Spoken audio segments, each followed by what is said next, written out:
This one's for the culture. Me and wifey in the room thinking of a master plan, thinking how we can influence the culture from where we stand.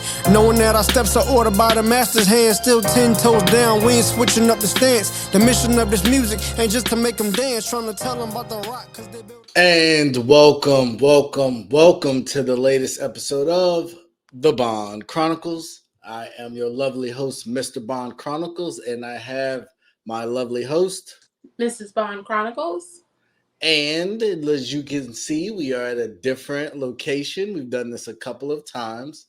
So everyone, please keep Mrs. Bond Chronicles in prayer. She travels back this week. But we got some good stuff to get into. Did you want to say anything before we jump into it? No, I think I'm ready to go. I'm pretty sure I went over the notes this time, so I'm ready to go. Cool.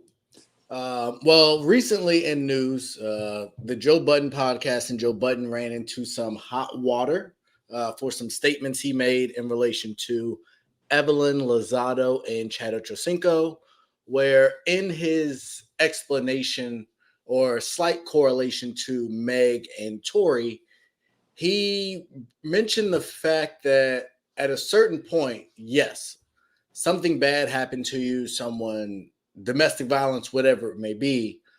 But the question or point he was trying to make was at some point that has to run out in relation to you bringing up the bad incident every time they do something good. So obviously you're a victim, something happened, but if at every moment you bring it back up when they've moved on, whether it's in business endeavors or what have you, should there be a time frame in which that goes away? And so as a woman, I definitely wanted to get your opinion on that first, and then we can kind of dig a little deeper. I think it depends on what was done. Like, obviously something like sexual assault, physical abuse, those sorts of things within the confines of a relationship, you typically are not going to forgive someone for those sorts of things. So things like that, no, like if I want to talk about it, I'm going to talk about it. And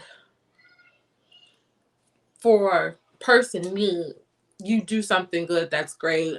I'm sure at some point in time I thought, really highly of you. But if we're no longer together and I have this thing that I know that you did to me, I don't care what positive,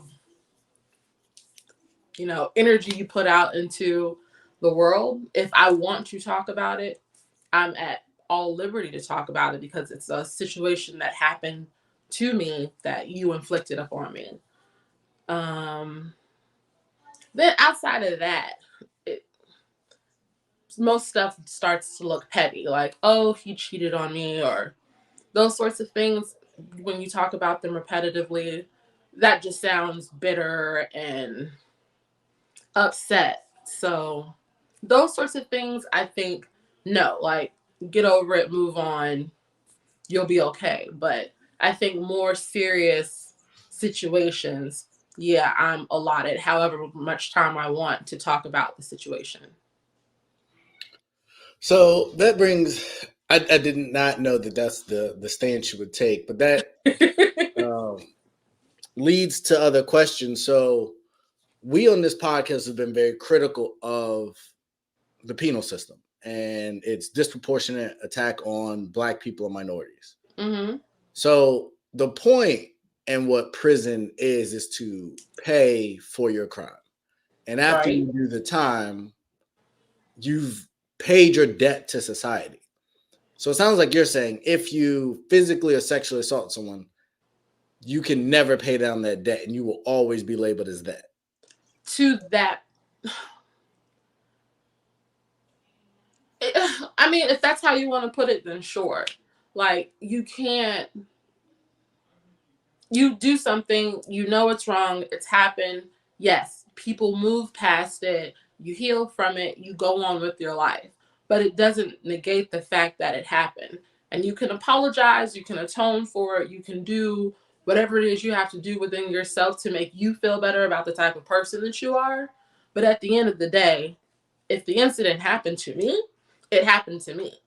And if I still feel a way about it, or, like if I'm asked about it, or whatever scenario you want to insert, if I want to talk about how I really feel and not give some cookie cutter, politically correct statement, then I'm at total liberty to do that because you have violated me. And, like you said, you can, like I said, you can move past that, but you can still feel away and want to talk about it. Okay. So I obviously, well, not obviously, but I definitely disagree.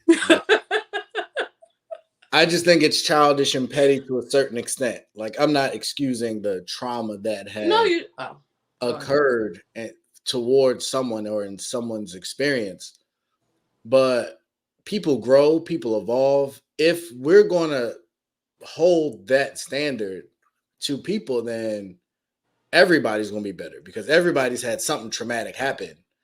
And what the difficult part in these conversations when you start picking and choosing where, oh, you got cheated on, oh, you need to get over that, but you got punched, so you get to hold that forever. Like, I think that's always a slippery slope, which is why I try to deal in all or nothings, because at some point you're going to be diminishing someone's experience. And that, to me, I think is really tricky. But then, two, at some point, move on. But that's what, I don't think it's necessarily about just moving on. You can move on and be healed from a situation and it no longer be something that's hurtful to you when you talk about it or when you are asked questions about it. But me as the person who was violated, I'm not talking about everybody else in the world. I'm talking specifically about me, the person who was violated. If I want to speak honestly about a situation that happened to me, I should not have to mince my words. If people now, I don't know. I feel a little bit different about it when people just are, like you said, every time something good happens and they actively seek out attention to say, oh no, take that opportunity to bash the person. I think after a while that gets annoying. But if I'm asked about it, if I'm doing something, or in my own personal life, if people, say, hey, I saw so-and-so, your ex, have you spoken to him or whatever? And if I say no, or if there's further conversation, that's fine because it was me. I was the person who went through the situation with them. So if I want to talk about it, I should not have to mince my words. Like, okay. But it's funny that you say that because when someone has done something wrong to you, like you don't actively seek out to bash them, but a lot of times you'll be honest and tell people how you feel about people who have done something to you. Right, but that's when something's brought to me. Like the example you gave was somebody said they ran into your ex. They asked you, how are things between y'all? I'm saying your ex won a Nobel Peace Prize and posted it on Instagram, and you get in the comments and say, yeah, doesn't he look so peaceful now? But back 20 years ago, he punched me in my throat and almost died. I mean, I think that's excessive. For me, that's not something I would do. But you feel like I that wanted person to would be within their right. I'm totally within my right to talk about, oh, this is the biggest hypocritical thing I've ever seen in my life because, when we were together, and that's not for me to say that people can't grow, but I don't know the new version of you who has the ability to win the Nobel Peace Prize. I know the version of you that was abusive. So I could be in a new relationship with a new family, with a new group of friends who don't know anything about that part of my past. I've grown and evolved. But now I'm going to have to answer for that every time I do something positive. That happens. So now I got to explain to my kids who this crazy person is. I got to explain to my coworkers. That's the consequences when you make bad choices. That you should have to live it down forever. I'm not saying you have to live it down forever, but if the person who feels a way, like you can't take back disrespect. Like, you use that phrase, like, get it back in blood, I think Yeah. a lot, but that's essentially the same vibe. Like, No, it's you not get enough even for and then me you get to. over it. You don't constantly bring it up every single time. I feel like that's the detriment in a bunch of relationships is people won't let stuff from the past go and they keep bringing it up in arguments. Like, that's a recipe for disaster, and it just goes to speak to how miserable you still are as a person, that you have to seek attention or try and tear someone else down when they ain't got nothing to do with you. But and again, I hear you on that point. Someone from the outside, I totally agree. Like, forever, people hated Chris Brown after him and the Rihanna thing. Like, I'm totally Team Breezy, so I never fell off. But I remember the articles and all these things that came out about them when it was going down. And I think, obviously, years later, I think Rihanna did an interview with Oprah, and she was like, I mean, I forgive him. We're never getting back together again. Like, that part of my life is over, blah, blah, blah. But I forgive him, and I think other people should too. Janet Jackson came out and told Black folks to forgive Justin Timberlake for the Super Bowl incident. But outside people who had nothing to do with the situation, who, obviously watched it from the outside looking in, they were mad about something that really had no effect on their life at all. Those people, no, they shouldn't have an opinion. They shouldn't be able to make someone, quote unquote, pay for their bad decisions for the rest of their lives. But the person in the situation, if I still feel away So every Chris 20 Brown release, years from now, I still Rihanna. feel away. So every Chris Brown album release, Rihanna could pop up and be like, "Yeah, but he beat me." I mean, she could. She's within her rights to. Lord, I think. okay. At a certain point, it does become petty. It does become aggravating. It becomes irritating, and all those other feelings that you would associate from being embarrassed by, from a mistake that you made in your past. But it is what it is. I remember watching this. HBO used to have this show where they would talk about court cases, tell true stories. And I remember there was a kid who was drunk driving, and he killed another kid. And that kid's mom, I think this was around the same time Mad was huge. That kid's mom made sure that he went to trial. Um, and the judge in the case, they won some kind of settlement or whatever.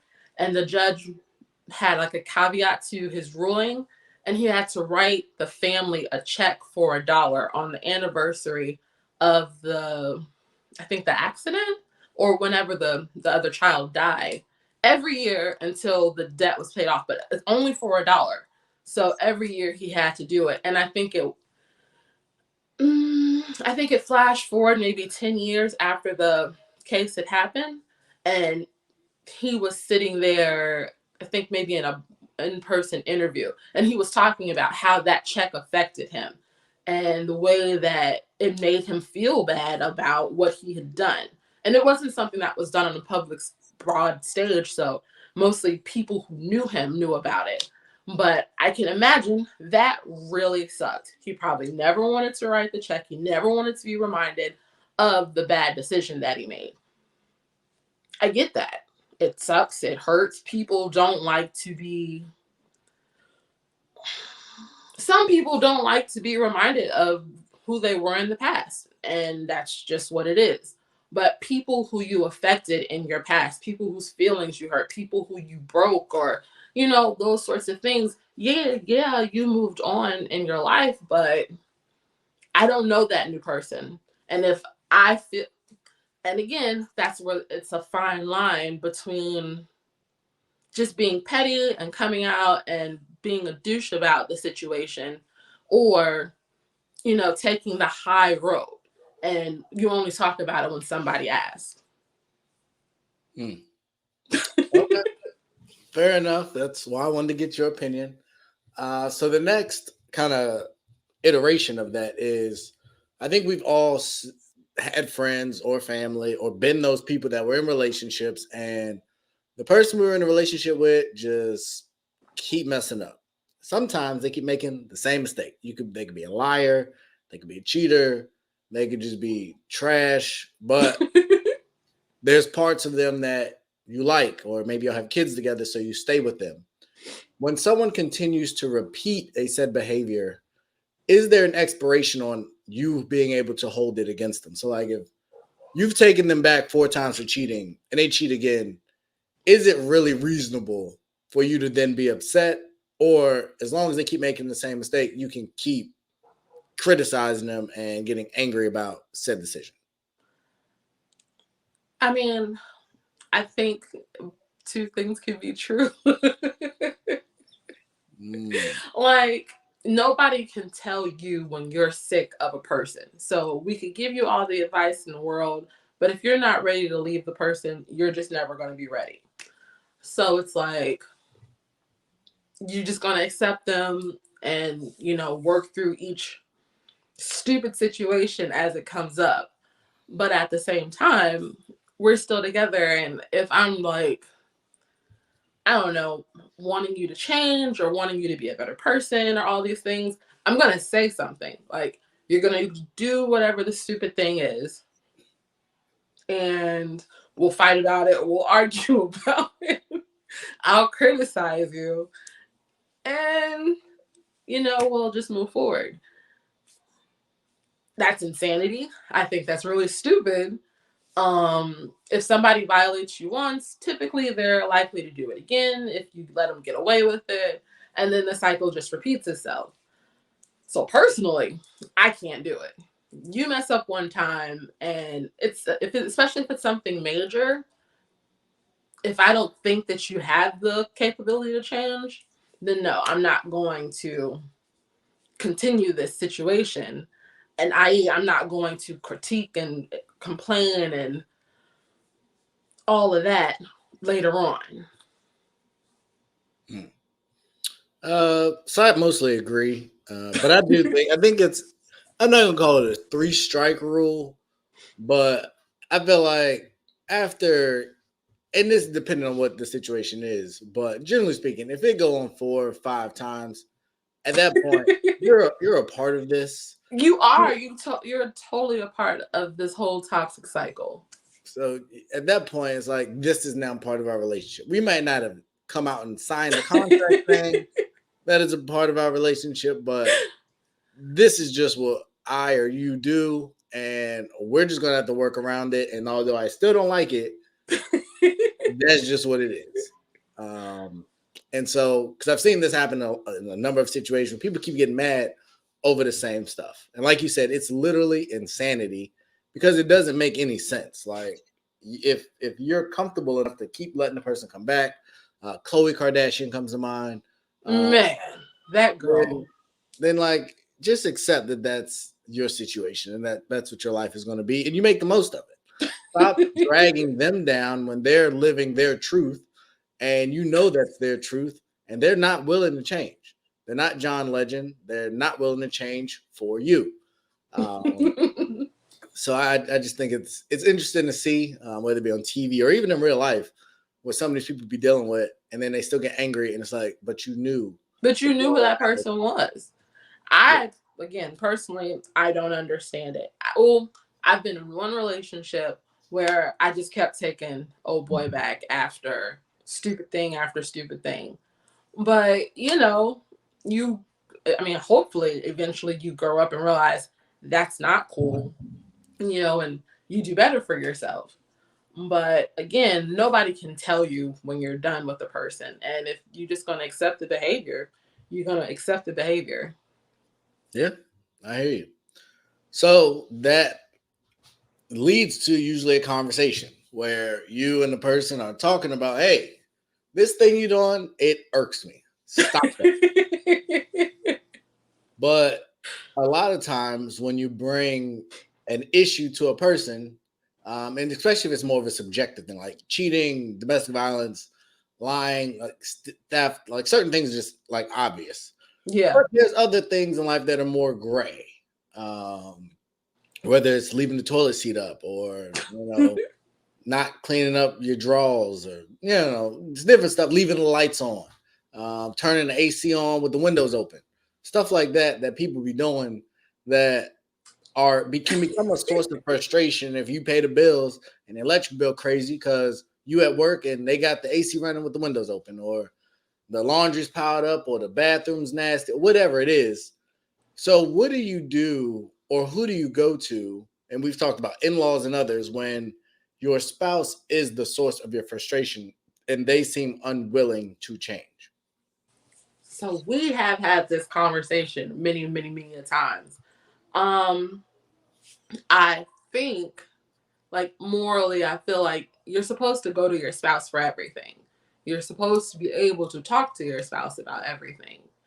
And so, like, part of me, or unmarried version of me, would tell you, like, no, you talk to me all the time.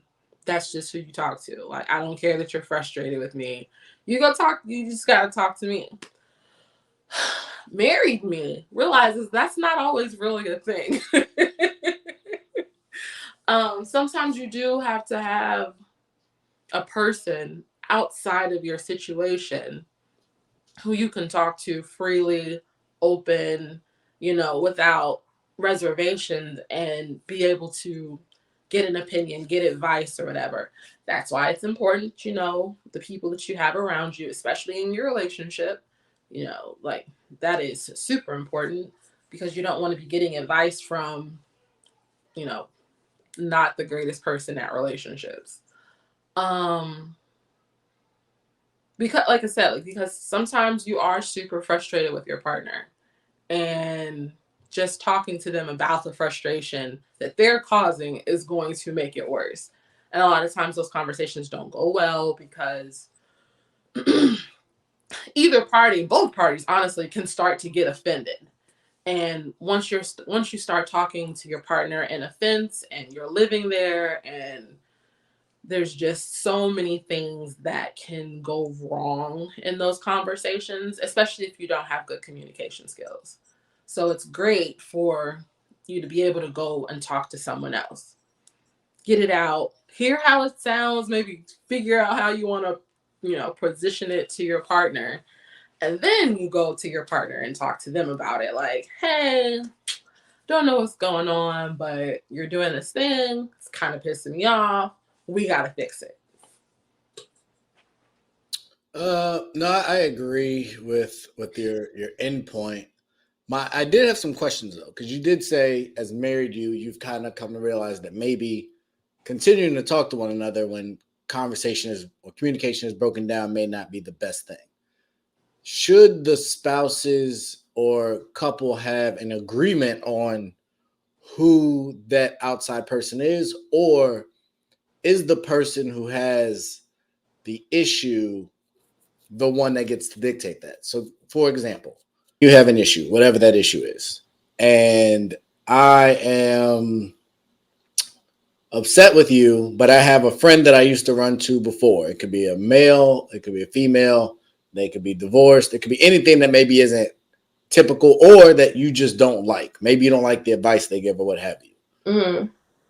Is the person that I go to, should that be somebody we agree on, or is it somebody that makes me most comfortable? I don't know that portion, because that's the part that can get difficult. If the person that you always go to, I feel a way about, or you feel a way about, that's not going to work. Just on any level, it just doesn't work. You can say, this is why we talk. You can try to reconcile the relationship within yourself and tell yourself that you're cool with it. But if you're not comfortable with the person that your partner, rather talk to in times of frustration or, tension, that's going to add to it. Like, and that's just is what it is. Like, that's human emotion. It might not be logical, but it is an emotional response. So on one hand, yes, I think you should take into consideration your partner's feelings, especially when you're talking about sensitive things in your relationship, whatever the case may be. If your partner, if you feel like it would embarrass your partner, or if your partner would be embarrassed by the content of the conversation, the person definitely matters. Surface level stuff. Oh man, she doesn't do this and it really irks me. He doesn't do that and it really irks me. No, I don't think so. The people that you're getting deep, relationship changing advice from, I think your partner should at minimum have a say or be able to express to you that they're not comfortable with the person or how they feel about the person that you talk to when you need advice in more stickier times. So I disagree on that to a certain extent. So I think for me, it's a scenario where if we were going to a counseling session, yes, I think we both need to be comfortable. We both need to agree.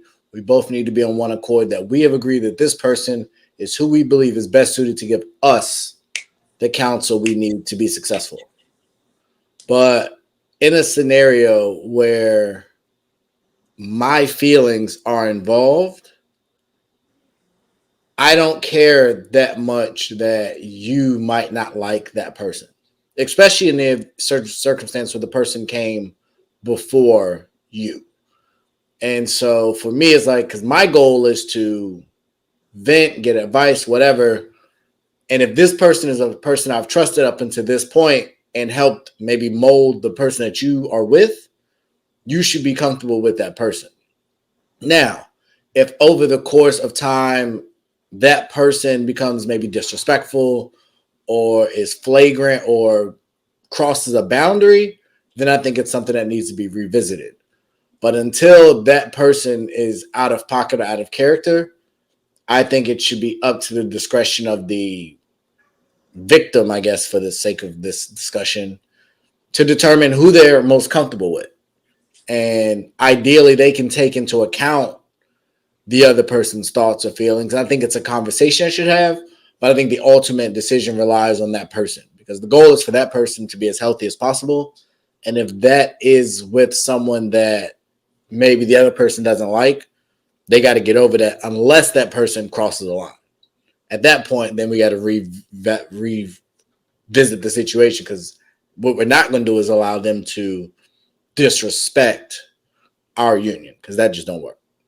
But outside of that, I don't see why the other person should have much to say about it, because the key is for that person to feel comfortable with talking to whoever they're talking to. Yes. So, I'll say that I find it interesting that that's the standpoint that you take. Considering just things that I've seen over the course of our lives, as friends and now as a married couple. Like I said, I don't think that's accurate at all. It's kind of flagrant to me. Especially when you're talking about intimate details of a relationship.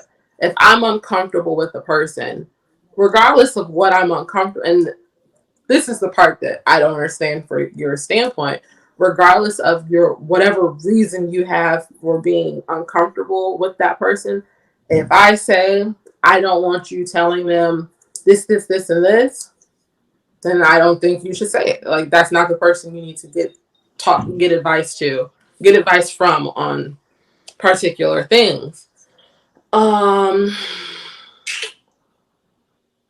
Yeah, so But that doesn't make sense based on the conversation we just had, because we just had a conversation where you said if someone's been wronged and you gave some specific examples, then they can bring it up and talk about to whoever whenever they want.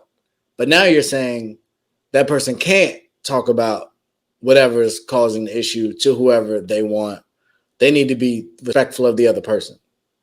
that's not what I said.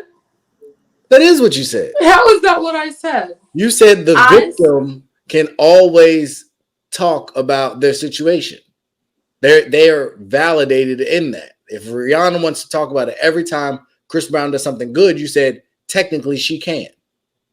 Right, but that's got nothing to do with who Rihanna's getting relationship advice from.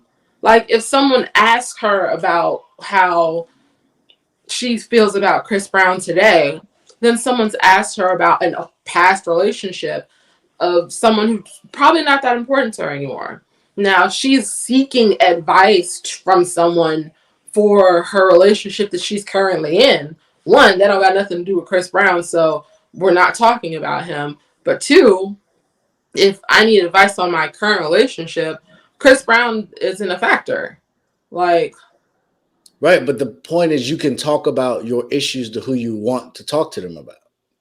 it's not, but that's, I think the two that doesn't make sense. They don't go together. Those are two separate thoughts, two separate scenarios. So why can one person talk about the relationship to whoever they want, comment on whenever they want, bring up the dirty details whenever they want, but the other person who's in a relationship with the person, they have to get approval for who they can get individual counseling from?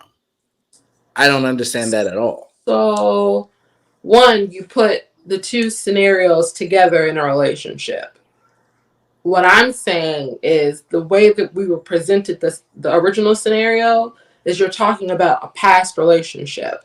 Like, if something happened in a past relationship and someone, asks you a question about it, you want to talk about it, sure, that's cool. But within the confines of your current relationship, if your partner doesn't feel comfortable with you, going to, whoever, Jay-Z, to talk about, I'm Rihanna, I don't want you talking to Jay-Z about our relationship. Our relationship, fine, I won't talk to Jay-Z about it. But if I want to talk about Chris and the past or whatever, then I can do that. If someone asks me about one of my old relationships, I can do that. If you, and so again, I don't know. I don't think I understand how the two are related. Because the key is there's an issue in our relationship. Right. Something happened. I need to talk to someone about it because I can't talk to you. Right. So you're saying if we break up, I can bring it up to tear you down as much as I want to whoever I want. But if we're still together, we have to agree on who I can talk to that same issue about with. That doesn't make any sense. So that goes, I guess, back to the scenario that you presented me with before about how do you deal with someone's bad behavior. Like, if you're going to stay with me throughout my bad behavior or your frustrations with me or whatever, and you're constantly going to vent to someone else, like, that person, I feel like eventually is going to be like, then why are you still with them?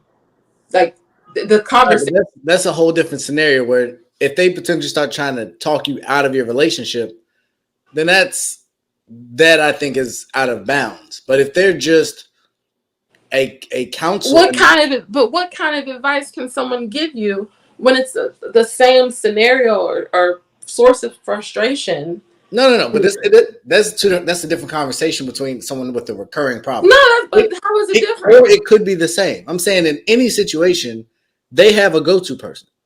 You don't like that go-to person, so they should change their go-to person to someone you like.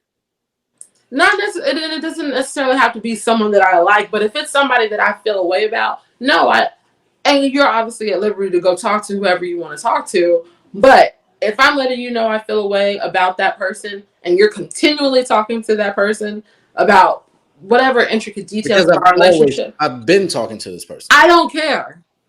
Like, that doesn't matter. If you're talking to someone who I'm not comfortable with, regardless of how long you've been friends with them, whatever, I don't care. I'm not comfortable with them. So I'll let you know that I'm not comfortable with them. And every time you go and talk to this person about whatever you talk to them about, I get more uncomfortable about it. Because you obviously don't care how I feel about it. And you keep doing it. So it'll get frustrating. So that's going to add to whatever tension you already have built up in the relationship. So I don't know, like I would think you just find someone else to talk to. You figure out another, place to vent or whatever. Or, you just talk to your spouse or your partner about it. But I think it does matter if your person feels a way about who you confide in versus talking to them. Mm. Well, yeah, we're going to definitely agree to disagree on that. And even in like our relationship, like there's been people that were in our relationship that I didn't like, but I recognized the importance that they had to you and to your family. So Yeah, but let it go. But and you I didn't you like it. did to an extent, but at the same time you weren't the greatest person to them either.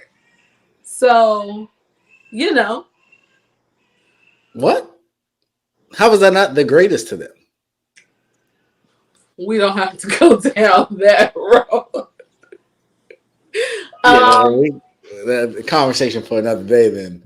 But no, I mean, I just think if that's what makes you comfortable and that's gonna help you get through the situation, go do it. Like, obviously, I'm not the answer, and I'm not gonna tell you to talk to my people because you probably won't even trust the person we mutually agree upon anyway. So that won't even solve the problem. So I think it's best to find who you're comfortable with and get over whatever insecurity or thing that you have about that person because but why don't I trust the person that we've mutually agreed upon? I don't know. With a woman, it could be a bunch of things. With a guy, it could be a bunch of things.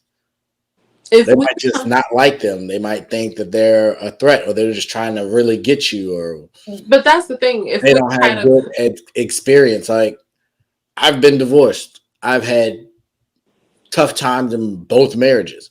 Someone might say, well, why would you talk to him? He hasn't figured it out yet. But I think I have a lot to offer as far as advice and relationships. And I give it when I can.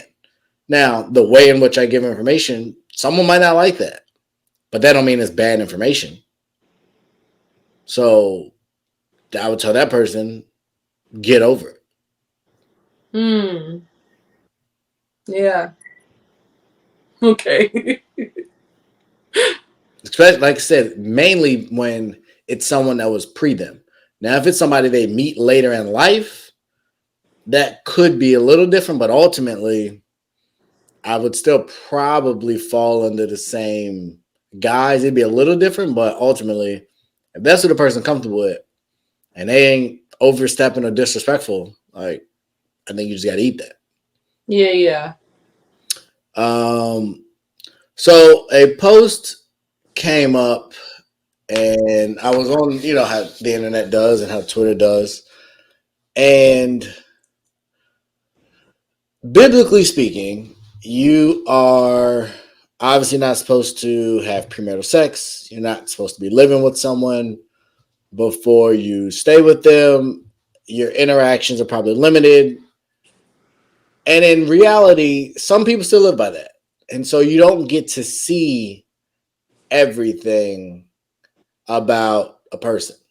We talk back to, I think we might have been recording when Ashton Kutcher or some white people came out saying that they don't wash like their white people. How frequently they bathe and all that. Yeah.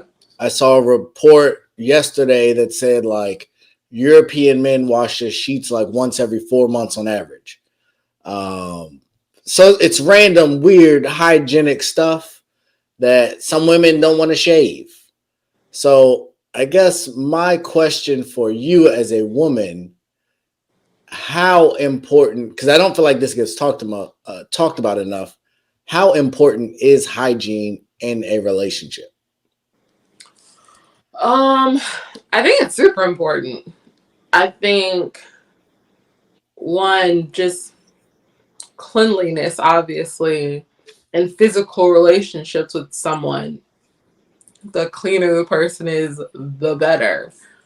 Um, I guess that it should just be a no brainer, but it's not. It's not all the time because everybody doesn't get taught how to take care of themselves. Um, Unfortunately, and as a woman, especially as a girl, like I'm thankful, blessed, and very fortunate that my mom is super into self care and you know 10-step skincare regime, like she's got it all down pat. So at a pretty young age, she started showing me like the things that you need to do to take care of yourself. We've for our daughter, we started with like deodorant because kids get funky.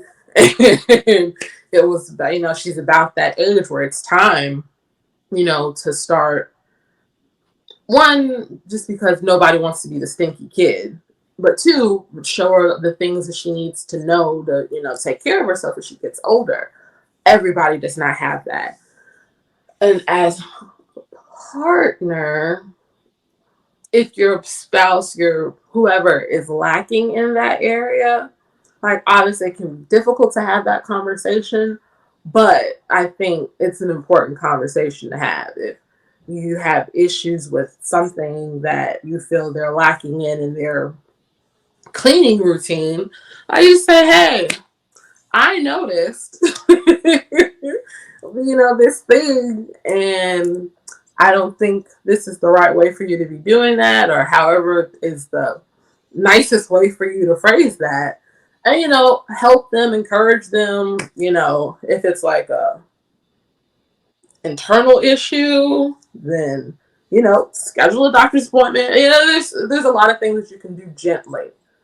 But if you have the conversation and nothing happens, and you have the conversation again and nothing happens, like that person clearly doesn't care. So then you gotta, evaluate if the issue or issues is worth the relationship. I think it really boils down to what it is. Like, some women don't shave. There are men that like hairy women. Like, I think it really depends on what it is. I agree on your overall point. I do think it's different for each person.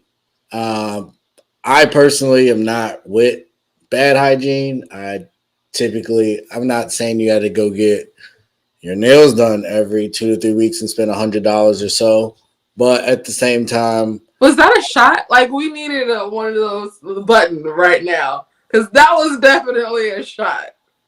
I don't know what you're talking about. That was a very, very specific example. I think specifics work best, which is why some people don't like to talk to me. But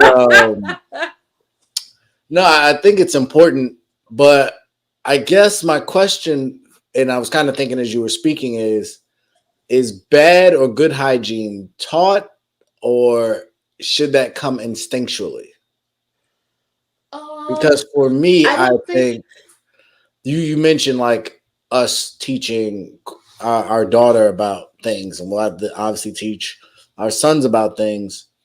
And I think it's something that if parents are absent, or maybe if it's an opposite sex thing, or it's a single mom and a boy, or a single dad and a girl, that maybe they're just not as informed or well equipped about. Mm-hmm. But obviously it can have a huge impact.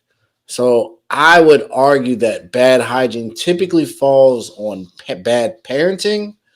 And then once the kid is old, like the kid's old, they're kind of in their ways. They have their routines. They do or don't care about certain stuff.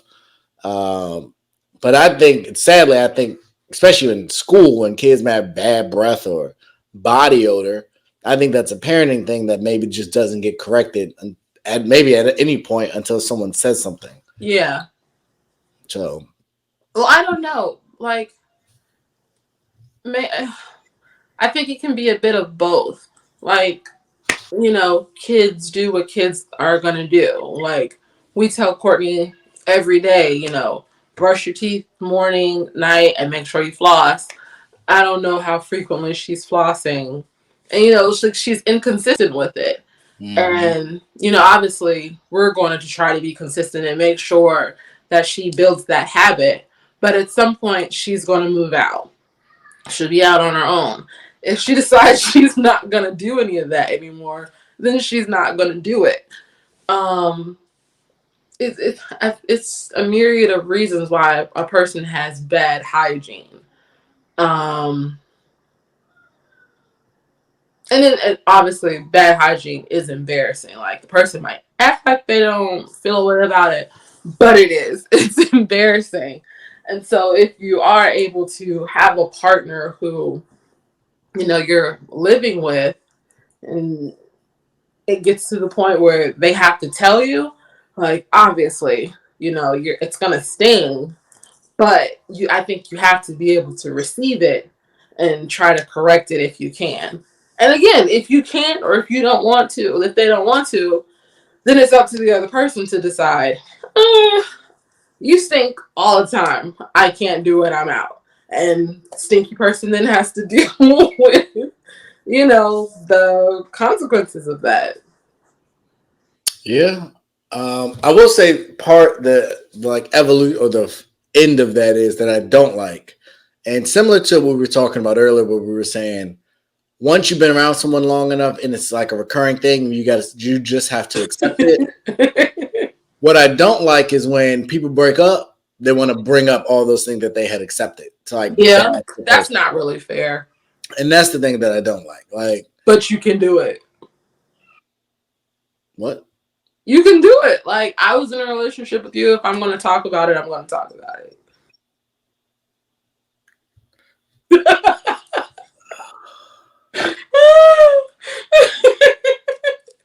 I just don't understand what we're doing here. I mean, yes, you're right. In the world, there's quote unquote free speech, but I just don't. I don't agree with that part. I think that's Amber Heardish almost. Like, I don't like it. I don't think it's necessarily that far, but okay. I mean, like I said, it's not that far. But it's like in the same territory. Yeah, you're starting to go down a path there when you break up and you're just airing out the person's dirty secrets. Like, I just think it's a little foul. But to your point, it does happen. And so as we get ready to wrap things up here, we know we talked about hygiene, but another thing that I don't think, I'm not gonna say it's a generational thing because I haven't lived with it. Actually, no, I've known quite a few people from my generation that clean relatively well. But in a relationship, do you think cleanliness, and I'm not talking about hoarders or one of them TV shows absurd, but I think we're talking about the show the woman had the dead cat. Yeah, we're not talking about those people. But generally speaking, like, somebody only wash the dishes, say, once a week. Is cleanliness a reason to end a relationship? Not necessarily a marriage, but is that something that you would end a relationship over? Like, me personally? You're the only person on the show. You know what I mean. So, me personally, I think it depends on what the cleanly part is that is lacking for me.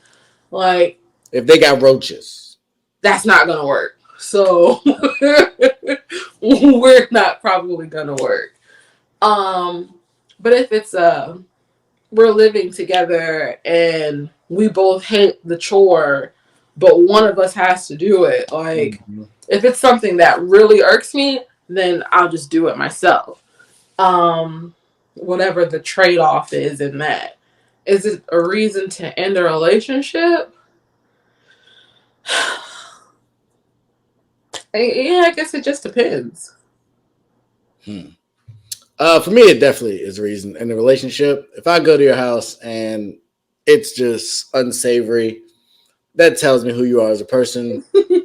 And you might get once, but if I come over twice and it's just nasty, But that's the thing. Like, if it's like nasty, like, yeah, I'm gonna have a problem with it. Like, I can't be around dirty, nasty that. But if it, like I said, I think it just depends. For me, I mean, yeah, your opinion, but for me, I think it just depends. fair enough. So I did before we get out of here because this will be the last show we have before your events next weekend. So I did want Oh, to give you an opportunity to kind of shout out kind of what you have planned for the next week. I don't know if we've done a great job of highlighting, some of the stuff you do on this podcast. So, yeah, did you want to talk to the people about what you got coming up? sure, that's cool. I, Robin, the owner of Reaction Apparel, through a partnership with a super dope company named Hella Black, woman owned, minority, there's a group of really great women, have set up a private party for Broccoli Festival. And I'm going to be one of 8 vendors, I think it's 8, one of 8 vendors there to show my stuff off, meet, rub elbows, possibly, make new partnerships. So, gotta come home and make like 1,000 shirts. I'm really excited. It's my first vending opportunity, and to know that it's for a list of exclusive people, like people that can make things happen. I'm really excited. I'm really nervous. I was borderline not going to do it because I'm this past weekend here in Florida for my uncle's funeral service, and that's a lot. And I knew that the time that I had, I think I found it last Friday, or Friday before last. I didn't get confirmation of all the information that I needed until like the Monday before. So it's like there's so many things going on. Am I capable of pulling off this kind of thing? So I think my motivation this weekend, going forward for me right now is like my uncle was super proud of the stuff that I was doing, the stuff that I am doing. Um, and I would like to continue all of that. So I'm gonna go. I'm gonna kill it. I'm gonna sell like 1,000 shirts. It's gonna be great. Oh, I can't physically sell 1,000 shirts. Online, I can though. Like, I'm not pressing 1,000 shirts in 3 days. Yeah. But no, definitely really cool. It is going to be in DC around the Broccoli Fest event. So we can put out some information as it gets closer. Is it open to anybody or is it private? No, it's invitation only. Oh, well, never mind. So yeah. You guys are not going, but we'll tell you all about it. Whenever that happens. So yeah, we'll take I'll post pictures. Pics and vids to upload.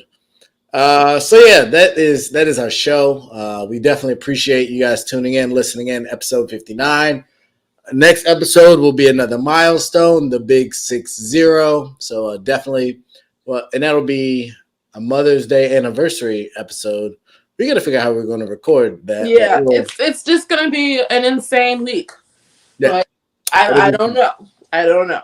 But we would definitely figure something out catered to the mothers. It is Mother's Day, and all that jazz. So, fellas, if you have not, go get it. Make the dinner reservation. Do whatever you got to do to make sure that it is special for the mothers. They have a really tough situation that they're in, learning and evolving, and there's no book. That's funny. That is funny. There's no book on how to do and be a mother. So definitely shout out to all the mothers, and we would definitely do something nice for them and make sure that you do something nice as well. I'm sure the nail salons and the spa shops and everything will definitely have an influx of money, but that's what we do it for. But as you guys know, in life, things happen. You have the power to choose what you do. Always choose wisely. And when it all falls down, always bet on you. If you've been blessed by this podcast, the information's been scrolling at the bottom. Go ahead and check us out. Bless us. Like, share, and subscribe. Hit that bell for any notifications. And before we go, we have hit 100 subscribers on YouTube. Woo! Woo! I don't have my air horn readily available. That was a good attempt, though. Like, you tried. Yeah. So before we hit 60 episodes, we got 100 subscribers, and the next 100 will come even faster. So definitely appreciate all the support. Facebook, Instagram, Snapchat, what's the other thing? TikTok, Twitter. Shout out to Elon and whatever he's going to do. Right. We'll just wait and see and hope for the best. But y'all have a great week.